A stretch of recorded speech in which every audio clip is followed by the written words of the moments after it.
unlawful. Florida Attorney General Ashley Moody is leading the charge to protect businesses here in the Sunshine State, and she joins us now on set. We love being on the road because then we get to see people. Well, welcome to Florida, the free state of Florida. We're so happy to be here. So glad you're here. Sorry it's so cold. It's the freezing state of Florida. I feel a little responsible. I know I shouldn't, but I do. It's going to warm up, though. Thanks for being here. Tell us about this challenge, what you're doing, and what's the likelihood that it sticks? Well, as you know, Florida's been at the forefront of many of these vaccine challenges. The federal contractors is no different. They're trying to take law and ram through these unprecedented vaccines. It's not allowed for. You know, the federal contractor laws are supposed to meant for more efficient buying, better procurement policies, not widespread healthcare policy. And as we've seen time and time again, that's what Biden's been trying to do. So we're pushing back, and I'm so proud to lead it here with Governor DeSantis. You know, we talk about the word federal contractor. These are private businesses that happen to be in business with the state of Florida. So what's the fallout? Should your suit not succeed? What happens to these businesses? Well, I'm proud to say we've already seen some success and have a stay at the moment. And you know what, you're right. It's not just large corporations, and certainly that was an important fight, and we were so proud to claim victory. But, you know, I used to be a judge, and there was a contractor within our courthouse that had for blind services, you know, folks that needed the jobs and wanted to work. And he testified with myself and Governor DeSantis, said, if this goes through, like my folks, I'm going to lose the folks I work with. I'm going to lose my contract. It's just heartbreaking. It's really heartbreaking. You know, Ashley, by the way, I love warm weather. Everyone here knows I'm from Arizona.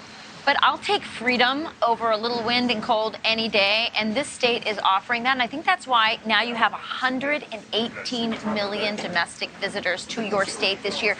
People are not, and they're not just visiting, they're coming and they're staying. We broke records last year in the number of people visiting Florida. You are absolutely right. But look at the distinction. During all of this, look at the stuff you're seeing. In California, they defund the police. Here in Florida, we're raising their salaries and reaching out across the nation to bring them here. In California, they're shutting people down. We're lifting people up. We're keeping our businesses open. We're keeping people's jobs. You're keeping masks off of kids who don't want them anymore, don't need them anymore. You know, and we're fighting that lawsuit, too. Kids as young as 2 and the Head Start programs have to wear masks inside and outside. It's unconscionable.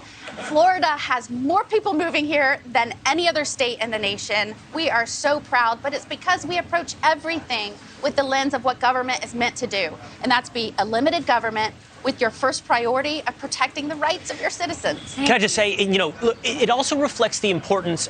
I personally neglect or don't love to see politics put at the forefront of everything, but it shows the importance of politics because Florida has not always been a red state. Yeah. Florida has been a purple state that could swing the other way. But because of the leadership in Florida, it has led the way towards freedom through this entire crisis. Leadership matters. It absolutely matters. And what COVID was terrible. Everyone knows this. But what it did is it was like a pressure cooker. Yes. And while these leadership differences always existed, when everything's going right, it's not as noticeable.